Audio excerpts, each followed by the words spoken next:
Seguimos en esta muy prolífica conversación con los descendientes del doctor Rafaelito García Vargas. Estamos ya con la parte de la conformación de su hogar y por ende de la cuna donde nació su prole. Vamos a comenzar acá. ¿Por qué? Porque hay un hecho muy importante de resaltar, cómo es que él, con esa visión futurista que tenía, construye su casa en las afueras, hacia el este del poblado original, que terminaba en la Plaza Bolívar. Luego de la Plaza Bolívar no había por allí otras estructuras habitables, sino la edificación del Grupo Escolar Guevara y Lira, y para llegar a su casa había que venir por un camino. En el sector donde estaba su casa, que es una casa muy grande, muy bien hecha, muy bien estructurada, los únicos vecinos que tenía eran los señores Fernández, del señor que llamaban Chaén Fernández. Eran esas dos casas. Luego, las partes aledañas, muy circunstancialmente alejadas, alguna que otra casita humilde de, como quien dice, de rancheros que tenían sus animalitos de corral en sus casas. Pero en ese contexto geográfico, allí nació la familia del doctor Rafaelito García Barrios. ¿Y quiénes son ellos? Son Rafael García Hidalgo, la doctora Vilma Pérez Hidalgo y la señora Vilma García Hidalgo y la señora Yelitza García. Entonces con ellos vamos a conversar ya una vez que ellos nacieron en esta casa, por supuesto. Sí. Se estructuró el hogar del doctor Rafaelito García Barrios y la señorita Eugenia Hidalgo, y surgió una familia hermosa que fue dando fruto en la población a medida que ellos hicieron sus estudiaron en el Colegio Santa Joaquina de Petruna, y luego fueron con el tiempo, donde hicieron el bachillerato. Y yo en el Colegio Santa Joaquina. Yo me gradué de 16 años. Para mí fue un cambio. Si mi papá se fue en mula, para mí irme de un pueblo como Cantaora a una ciudad como Caracas, y de un colegio de monjas a la Universidad Central, para mí fue bien duro y bien difícil. Primera vez que me separaba de mis padres, y fui a una residencia de monjas que me metió mi mamá en Santa Mónica, porque era la primera separación. ¿Y por qué estudió medicina, doctora? Cuando yo tenía 6 años, estábamos en el Ato, en Tapuco, y un toro hirió un caballo. Y me acuerdo que fueron a un veterinario a alguien y estaba el caballo ahí. Y yo me acuerdo que mi mamá dice que tenía 6 años, y le dice: mamá, cuando yo sea grande, voy a ser médico, pero no de animales, de gente. Mi mamá dice que fue la perdición, porque me compró un juego de doctor en el Comisares, que había en esa época para Navidad. Y a partir de ahí, yo vivía con ese juego de doctor, jugando con las muñecas. Y dije esa vez, voy a ser médico, y te puedo decir que nunca en mi vida cambié de idea. Nunca. Cuando estaba en el colegio de las monjas, la hermana Julia me dijo una vez que estudiara química porque sacaba puro 20. Y yo le dije: no, yo voy a ser médico. O sea que yo nunca me pasó por la mente otra profesión. Igual que cuando fui médico dije: voy a ser pediatra porque amo a los niños y son los seres más vulnerables. Y nunca cambié. Ni que me dijeran lo que me dijeran, nunca cambié. Hice pediatría, hice terapia intensiva de niños. Yo soy intensivista pediatra en el hospital de niños, con puros niños graves, con puros niños críticos. Pero para mí no fue fácil, porque yo me acuerdo que vivir aquí en mi cuarto, y me ponen en una residencia de monjas donde tenía una habitación con 5 muchachas más, con diferentes costumbres, que te agarran y te cogen tus cosas prestadas, tu champú, tus cosas personales. Yo no estaba acostumbrada a compartir. Sí. Porque yo era la mayor, yo no compartía nada.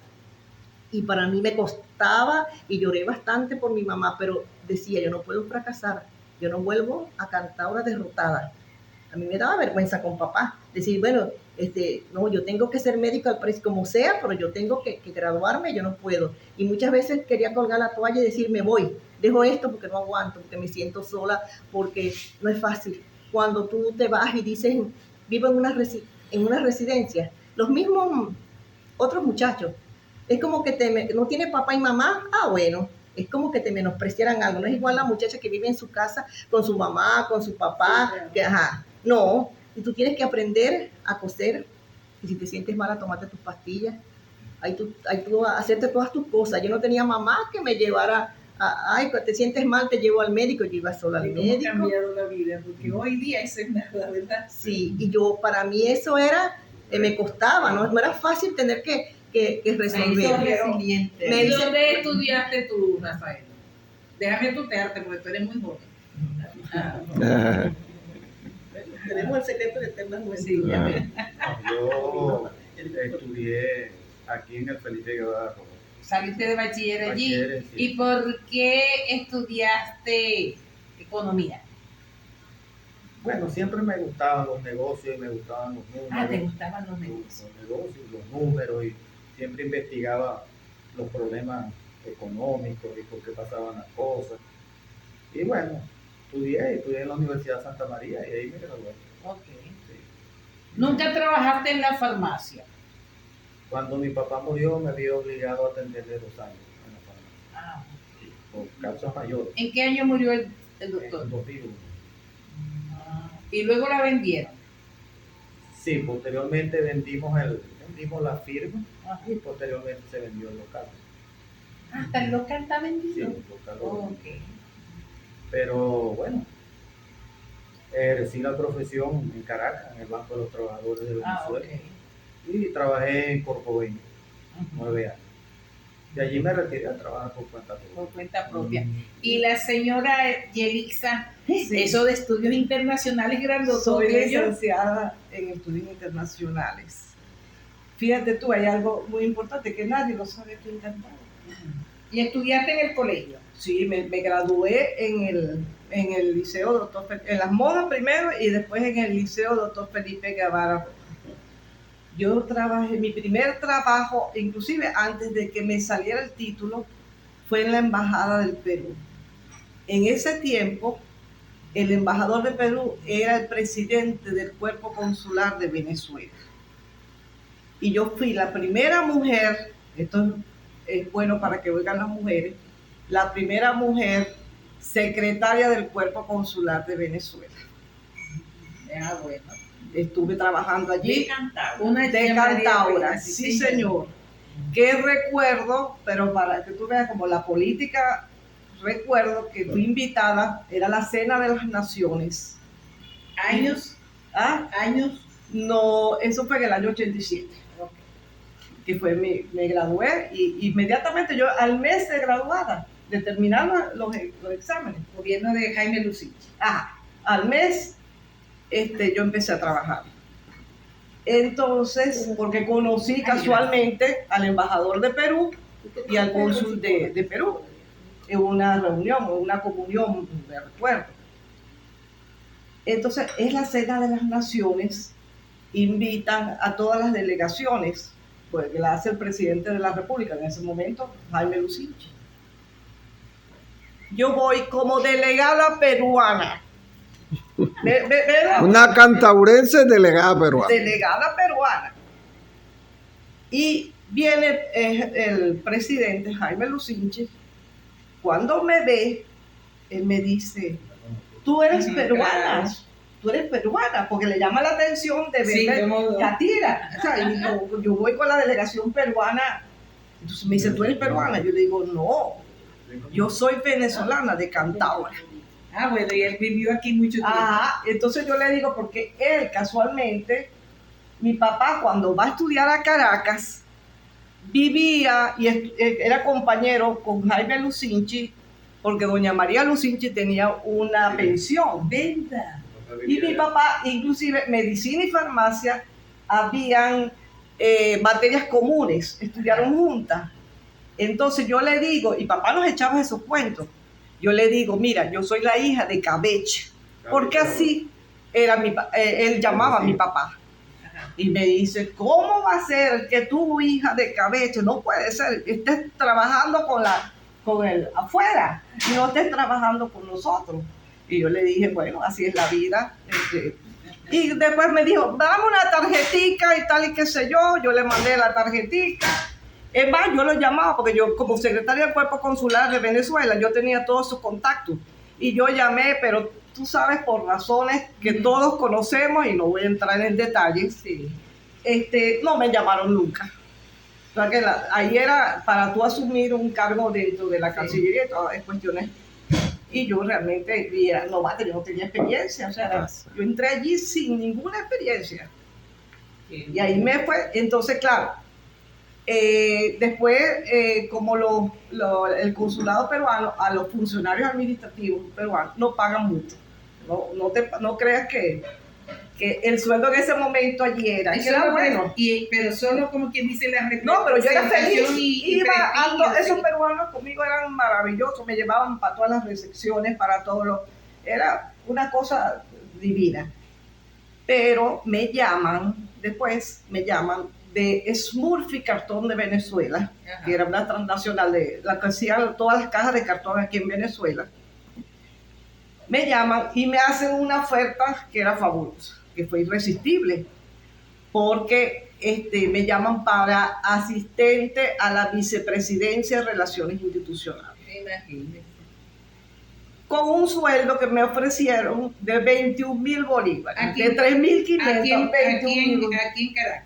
En Caracas. Ellos tenían la oficina donde está el cubo negro, ahí tenía la oficina. Okay. Yo era la mano derecha de Alan Smurfy y era la que manejaba todo lo que era la imagen de la empresa de Smurfy Cartón de Venezuela, que después cuando vino estos se fueron de aquí del país, como todo lo que sabemos. Y se quedó como Cartón de Venezuela. Sí. Pero, bueno, y me ofrecían 21,000 bolívares, que yo del otro día sacando cuenta, porque yo decía, ese sueldo me alcanzaba. Era un realero. Era el cambio de la moneda en ese momento, $5,000. Yo decía, por razón me alcanzaba el sueldo para adelante, para atrás, para no sé qué más. Pero para todas partes no me alcanzaba el dinero. Sí. Y entonces, pero hay algo que yo quiero acotar referente a mi papá, que es importante. Antes de yo estudiar estudios internacionales, y se lo mando como un mensaje a los jóvenes, yo estudié y tengo aprobado 3 años de psicología, y no me gustó la carrera. Y una de las cosas, yo tenía que tomar una decisión, y yo siempre pensaba, ¿cómo le digo yo a mi papá que no voy a seguir estudiando? Fíjate lo que es el respeto hacia los padres, el respeto hacia los mayores, porque la admiración por mi papá, hasta hoy en día, yo lo admiro y es mi mayor orgullo, y es mi ejemplo a seguir. Y no por el dinero que nos dejó, sino por los valores que nos inculcó, por el respeto, por la admiración que le tenemos a ellos. Entonces yo lo que hice fue, claro, en psicología, pues yo decía, ¿qué estudio ahora? ¿Qué hago? Porque no me gustaba. Y estaba en 3er año. Y entonces me hicieron la prueba de orientación vocacional, y ahí me dijeron, puedes estudiar idiomas, me encantaban los idiomas. Yo hablo varios idiomas, tengo una facilidad tremenda, y me salió para estudios internacionales, idiomas modernos. ¿Y vive usted ahora acá en Cantaura? Sí, desde hace 10 años, a raíz de que mi mamá se enferma, nos vinimos aquí a Cantaura. ¿Y la señora en qué tiempo se fue? Mi mamá justo al año de Bertón. 2011. Sí, nos vinimos para acá, pero ya yo estaba jubilada, por supuesto. Claro, siempre tengo mis contactos, mis cosas, pero con esta situación es muy difícil para... aquí yo les he dado clases a muchachitos de bachillerato de inglés. Hay una cuestión que quedó aquí paradita. ¿Qué filiación o relación tenían ustedes con el señor Arturo Ceballos? Con doña Elba, sí, era su tía doña Elba, ¿verdad? Él era el esposo. Conversemos sobre ello. Bueno, Arturo Ceballos era un teniente retirado desde la época de Pérez Jiménez. Cuando Pérez Jiménez toma el poder, a él lo nombran prefecto aquí en Cantaura. esposo El de prefecto Gutiérrez. era, como decía en la dictadura, el presidente del consejo o el alcalde hoy en día. Con amplio poder. Era el que era- mandaba. Sí. Aquí se ponía preso a quien él decía, Sí, se soltaba a quien él también. decía y se hacía lo que él decía. Casaba Sí. y todo. Él fue el primer contratista que tuvo las petroleras aquí, las Bene Grandes, y él tenía taladros de perforación. ¿Dónde vivía el señor Arturo Ceballos? Y te hago esa pregunta y de repente dice, pero ¿por qué me interesa? Porque tenemos entendido que vivía donde hoy día es la alcaldía de Frentes. No, primero sí. No, él vivía allí frente a la clínica Cantado, Después. al lado de Arturo Centeno. No, antes de eso. Antes de eso vivía donde estaba la alcaldía. Ah, Recién casado. Hacia la esquina Ajá. oeste. Ajá. Ah, Recién casado. Bueno, y después hicieron una Ceballos- casita frente a la clínica Sí, yo sé. Cantado. Fue el contratista de la Plaza Bolívar, construyó la Plaza Bolívar. él. Sí. Sí. Esa plaza que hoy llamamos Plaza Bolívar era Plaza Frentes. Sí. ¿Tuvo alguna vez esa plaza un Bolívar ecuestre? ¿Y tú? Un caballo. Sí. Bueno, yo siempre digo, ¿dónde está el caballo? Sí, verdad, yo también pensé, porque yo como que vi Yo siempre ese pregunto. mire, yo ¿dónde vi está ese el caballo, yo Claro. me Pero acuerdo. entonces quiere decir que sí lo hubo. Si lo hubo, profe, yo Yo siempre me sé- pregunto porque creo que en Santa Rosa estaba un Bolívar con la espada muy parecido al que estaba aquí, ¿no? ¿Y a dónde se llevaron el caballo? el caballo no murió aquí en Cantaura. Lo que pasa es que hubo en un tiempo y en un gobierno que a veces en los gobiernos como que si no tuvieran otra cosa que hacer sino inventar, y a veces inventan las de perder. Inventaron una ley, no sé quién, sería para descollar dentro de todo, que no puede haber una estatua ecuestre del Libertador en ningún municipio, solo en las capitales de estado. Ah, cierto, yo lo vi. Y es así como pasa no sé si la misma o si es otro caballo robustecido que lo llevaron para allá, para Barcelona. Bueno, Y fíjate, entonces colocan este pedestre que tenemos. Es el que tenemos. Ceballos fue un hombre muy generoso Ujú. con el pueblo. Ajá, dígame. Era un hombre que a las 5 de la tarde se sentaba en la puerta de su casa y desfilaba a la gente, deme 50 bolívares, deme 100. Se casó con una cantaurense, Se casó. hermana del doctor, hermana de mi papá. Sí. Él era de Trujillo. Ellos no tuvieron hijos. no tuvieron No, hijos. prácticamente los hijos de ellos fuimos nosotros, Ok. porque ellos tenían un amor. Y los hijos del doctor Rojas. Nosotros Bueno, y los sus hijos hijos, del la doctor nena Rojas Rojas, la hija del doctor Rojas, eran, era como hija de ellos. bueno, Ella Ceballos, vivía metida allí con cuando, fíjate, una cosa que yo nunca vi, fue que cuando Ceballos murió, Arturo Ceballos, yo creo que ha sido el entierro más largo que yo he Es visto. cierto que le dio un infarto manejando Sí, por la avenida. Venía para esta casa. Venía para Ah, acá. Pero cuando fueron a enterrar a Ceballos, la caravana de carros salía de la clínica Cantaura, le daban la vuelta a la redoma y volvía hasta allá. O sea que yo le calculo que había como 250 Es más, carros. él tenía una empresa y le llamaban La Ceballera. La ceballera, sí, esa empresa él tenía taladro de perforación. Él era socio con un señor llamado Germán Mazaví. Ah, claro, Germán Mazaví, que Mazaví tenía su transporte más caro Sí, ellos en eran, el frente de Ajá. Barilira. Ajá. ellos eran amigos, pues, y eran socios. Tenían También era negocios. solidario él, ¿oyó? Sí. Él Él era Mazaví. León, él era del Club de León. Ajá. Sí. Bueno, y Ceballos fue un hombre que aquí en Cantaura dejó huella por su generosidad. Era un hombre bueno, un hombre que hacía fiesta con la Villo, en su casa, con la Sonora Oriente. Para el pueblo. Sí, Sí. Ese es un hombre, era, Desprendido. Puerta abierta. sí, era un hombre, pero era jugador. Era un jugador empedernido, hasta el punto que hay una anécdota que llegó un general, el general Carrillo Batalla, eso es una anécdota, pues, que llegó de Maturín a su casa y mi tía le abrió la puerta, ¿no? La señora Y la Elba. señora Elba le abrió la puerta. Mire, yo vengo por aquí porque su esposo la perdió a usted en un juego conmigo. ¡Ay, mi madre! Y entonces mi tía se quedó así, impávida. No, pero no se preocupe, que yo no le voy a cobrar esa deuda. ¿Dónde está ese hombre para que quiero jugar con él? Ese era Sí. Pero fíjate, ese hombre jugaba todo. Jugaba una finca. Él tenía, inclusive cuando él murió, a mí me entregaron 14 fincas de documentos. Y yo fui a todas las notarías. Notaría que llegaba ya el registrador. Cuando yo decía, búsqueme el documento tal. Ah, ese de ese vaya. Eso está perdido en un juego. Él perdía. Ahora es de fulano de Ahora es de fulano, eso lo perdió jugando a Iley, jugando dado, porque él era un hombre que jugaba, pues, y no le importaba El defecto, él no tenía apegos a las cosas a las cosas materiales. Ahorita me Materiales. acordé escuché la palabra así al voleo, Tapuco. Esta casa se llamaba Tapuco, se llama No, la otra. de ellos. La de ellos se llamaba Tapuco, allá en la avenida. frente a Y la finca era de ustedes. Sí, de ellos, De ellos. de ese valle. Nosotros la recibimos en En herencia. herencia. Ah, ok. de ellos, De ellos nos Ay, las dejaron ya. de herencia. porque ellos no tuvieron hijos. Ok. Entonces, como Ellos los heredaron a ustedes. Todo lo que teníamos. Ay, era. qué nos bien. heredamos de ellos. Pues. Ah, una de las cosas que yo recuerdo de ahorita que habla de la generosidad de él, que él era despegado totalmente, que él salía, él era trujillano, pero se metió aquí en Cantabria y él decía que era de Cantabria, que no era de Trujillo.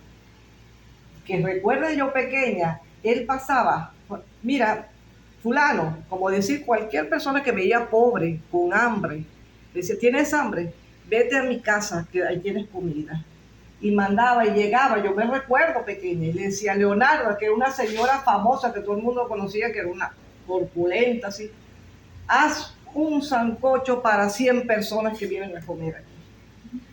Llegaba eso. Por eso lo quisieron, y no era de aquí, pero era una persona, y no le importaba. Y por eso se llevaba con tu papá. Sí. Por eso, porque también tu papá era una buena persona, ¿no? Yo Más lo allá. adoraba, fue mi padrino. y lo adoraba. Más allá de que ustedes sean hoy nuestros conversadores de postín en este aniversario, más allá de eso está la esencia pura de él como persona, que fue una persona de sana convivencia y de mucha solidaridad con su pueblo.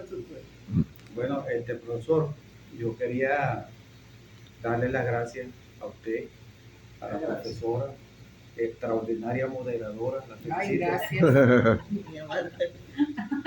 a la querida amiga Margarita Hernández, por usted haber tenido la gentileza de visitarnos aquí a la casa y hacernos Un pasar placer. un momento ameno y agradable. Y bueno, muy agradecido de usted.